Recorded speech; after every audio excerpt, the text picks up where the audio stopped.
Assalamu alaikum, dear viewers. So the previous lecture was based on the law of equipartition of energy. You might remember in that very lecture I told you that energy or kinetic energy or internal energy per mole of gas, एक मोल of gas में सारे degrees of freedom जैसे उसके f degrees of freedom है, that one mole of gas will have the total internal energy or will have the kinetic energy equal to f by 2 RT. तो जैसे बेटा हम यहां पर अगर डायटोमिक गैस लेंगे under normal conditions, you know it has how many degrees of freedom? It has 5 degrees of freedom. That means इसकी जो इंटरनल एनर्जी होगी, because I told you whether we talk about internal energy और we talk about kinetic energy, both the terms give the same meaning here because the gas is considered as an ideal gas. Ideal gas में potential energy zero है, तो internal energy is equal to the kinetic energy. So here internal energy कितनी आएगी? 5 by 2 RT. What does that mean? That means अगर मैं diatomic gas का एक मोल ले रहा हूं, 1 mole of diatomic gas possesses internal energy, possesses kinetic energy equal to 5 by 2 RT along all degrees of freedom. जैसे उसके 5 हैं, उन 5 डिग्रीज ऑफ फ्रीडम में जो एक मोल ऑफ डायटोमिक गैस लोगे आप, उनकी total internal energy 5 by 2 RT होगी बेटा. लेकिन एक बात जो मैं बताना चाहता हूं, डायटोमिक गैस की नॉर्मल कंडीशन में कितने डिग्री ऑफ फ्रीडम है? 5. लेकिन अगर आपने बहुत हाई टेम्परेचर रखा, like 200 2000 kelvin, 2500 kelvin, 1500 kelvin, like this, तो क्या होगा बेटा? it will begin to vibrate. इसमें और 2 डिग्रीज ऑफ फ्रीडम आ जाएगी. it will vibrate like ये मान लो ये बॉन्ड है बीच में, it is Cl, so it will begin to vibrate about its mean position like this and like this.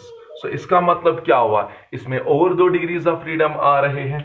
so then that means at very high temperature this diatomic gas can have 7 degrees of freedom.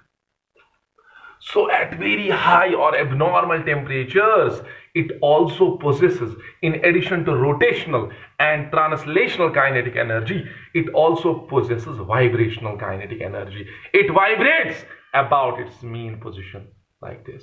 So इसके 2 vibrational भी आ गए, तो उसकी वजह से इसके कितने degree of freedom आ गए? अब 7. अच्छा, अगर आप इसी डायटोमिक गैस को बेटा बहुत लो टेम्परेचर पे रखोगे, लाइक 50 केल्विन, ये बहुत कम है ना, आप इसको माइनस करो 273, तो ये आएगा बहुत -228 डिग्री सेंटीग्रेड का टेम्परेचर आएगा ये. Then at this low temperature क्या होता है बेटा? मॉलिक्यूलर काइनेटिक एनर्जी इतनी कम होती है कि it is rotational motion begins to cease. इसमें रोटेशनल काइनेटिक एनर्जी रहती नहीं है. It doesn't rotate. जैसे ये डायटोमिक है, पहले कैसे रोटेट कर रहा था? Along this axis and along this axis. But now what will happen? ये रोटेशनल काइनेटिक एनर्जी 0 बन जाएगी. बट इतना रहेगा कि इसमें ट्रांसलेशनल काइनेटिक एनर्जी कंटिन्यूअसली रहेगी. सो इसका मतलब क्या हुआ? इसके 5 डिग्री ऑफ फ्रीडम थे, तो 2 खत्म हो गए. Now, how many degrees of freedom it will possess? It will possess only 3, क्योंकि rotational भी खत्म हो गई. So now it has only 3. That means it has which kinetic energy? 3 translational kinetic energies along 3 axes x, y and z. So इसका मतलब ये हुआ low temperature पे diatomic gas will behave as monoatomic gas. आप देखो इसके 3 बन गए, 3 तो मोनोएटॉमिक के हैं. सो बहुत लो टेम्परेचर पे 50 केल्विन और 100 केल्विन पे, इस रेंज में अगर आपका टेम्परेचर है, डायटोमिक गैस इस टेम्परेचर पे है, then it will not behave as diatomic but will behave as monoatomic. इसमें रोटेशनल काइनेटिक एनर्जी 0 बन जाएगी. It will not rotate but it will only show translational kinetic energy along x, along y and along z, and hence it leads to only 3 degrees of freedom. Now, my important and main topic is, today's topic is about the specific heat किसकी कितनी है। शायद आपको मैंने बताया था, ये एक फॉर्मूला है इंटरनल एनर्जी की जो चेंज होती है। थर्मोडायनेमिक्स में मैंने ये बताया था, it depends upon certain factors, it depends upon the number of moles, it depends upon the specific heat at constant volume, and it depends upon the temperature fall or temperature rise। तो यही है ना, अगर आप देखना चाहते हो किसी गैस में इंटरनल एनर्जी में कितनी चेंज आएगी, तो चेंज कितनी आएगी depends upon number of moles, change कितनी आएगी depends upon CV specific heat at constant volume, change कितनी आएगी depends upon the temperature change, आपने कितना टेम्परेचर राइज करवाया या फॉल। शायद आपको याद होगा थर्मोडायनेमिक्स में मैंने ये पूरा एक्सप्लेन किया था। नाउ अगर पर मोल देखा जाए तो पर मोल कितनी एनर्जी चेंज आएगी, सीवी, यस, डीटी। तो देयरफॉर आप बताओ ये सीवी जो है बेटा ये किसके बराबर होता है। CV in terms of internal energy can be written as d by d T of U। Very important relationship. In fact entrance में ऐसे क्वेश्चन आते हैं, U दिया है in terms of temperature, CV निकालना है। So what CV is, it is instantaneous rate of change of internal energy with respect to temperature. किस rate पे एक सिस्टम की, एक गैस की, 1 मोल ऑफ गैस की इंटरनल एनर्जी चेंज हो रही है with respect to time, but not with respect to time. Don't get confused. It is with respect to temperature that will give you CV, specific heat at constant volume. So जब आप internal energy की rate of change देख रहे हो किसके साथ, temperature के साथ, तो वो आपको क्या देगा, CV।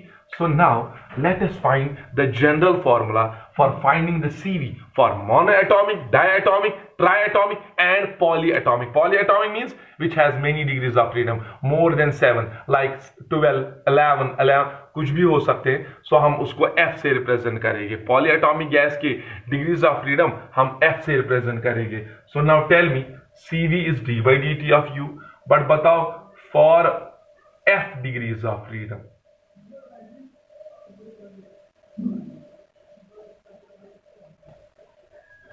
for F degrees of freedom in 1 mole of gas, CV will be equal to d by dt of U। U को substitute करो, U is what for 1 mole of gas, for F degrees of freedom U is F by 2 RT। So take this F by 2 common, और भी बाहर निकालो, because all of them are constant, they cannot change with respect to temperature under normal conditions। So अंदर क्या बचा, d by dt of t, d by dt of t is 1। तो CV बेटा किसके बराबर निकला, F by 2 R, F by 2 R। Is that clear? So CV is F by 2R। So what is the general formula for finding the CV? It is F by 2R। शायद मैंने आपको वहां बताया था, आप फिलहाल याद रखो, काइनेटिक थ्योरी में हम इसका प्रूव निकालेंगे। So CV, specific heat at constant volume, has got the general formula F by 2R। And what about CV? You know there is a relationship between CP and CV. CP is equal to CV plus R। CV is how much? F by 2R plus R। तो बेटा F by 2 plus 1 bracket close, R बाहर रखो। तो दोनों के लिए हमें किसी भी, कितने भी डिग्रीज ऑफ फ्रीडम हो बेटा, हमें CP भी निकला और CV भी निकला। ठीक है, like I will give the example for monoatomic gas. What is F? F is 3। तो सिंपली CV जो है for monoatomic gas it is 3 by 2 R। And what about CP for monoatomic gas? It will B 3 by 2 plus 1 times R, that is 5 by 2R। Similarly diatomic के लिए भी आप ऐसे ही निकाल सकते हो, like we have for diatomic gas,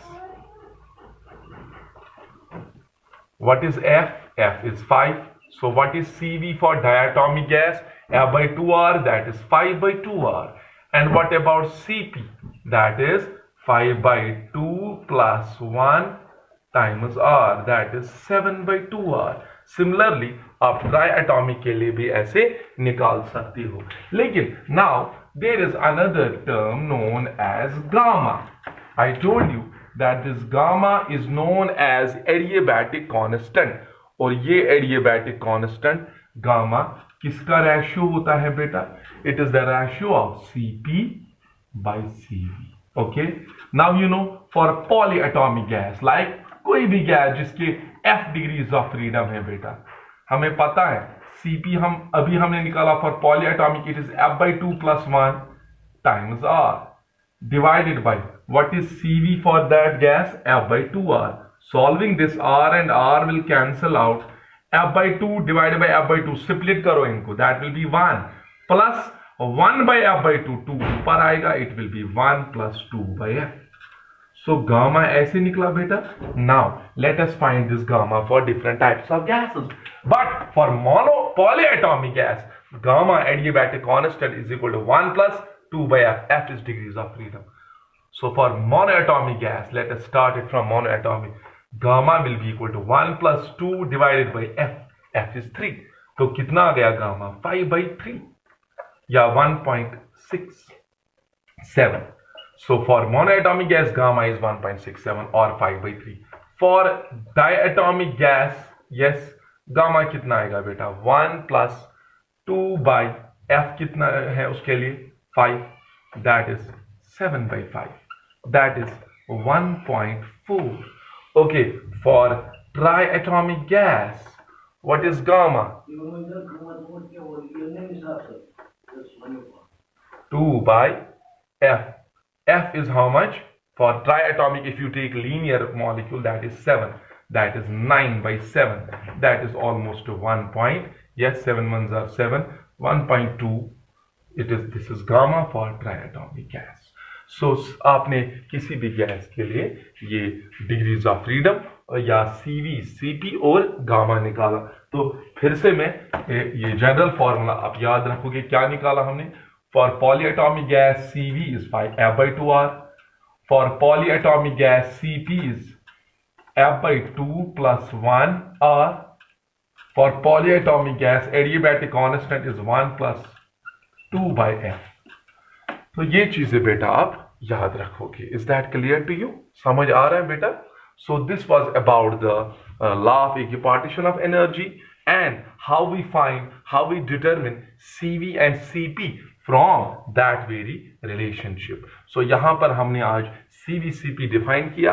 Now we have only 3 lectures left, जिसमें हम बेटा मीन फ्री पाथ, ठीक है, और रिलैक्सेशन टाइम और थोड़ा सा उस मीन फ्री पाथ की रिलेशन दिखाइए. Then it is over. It will be finished there within 2 or 3 lectures. देन और भी न्यूमेरिकल्स कुछ कर लेंगे एंड मैं आपको भी कुछ असाइनमेंट भेजूंगा किनेटिक थ्योरी का right after finishing this chapter. Thank you so much. Stay connected. Assalamu alaikum.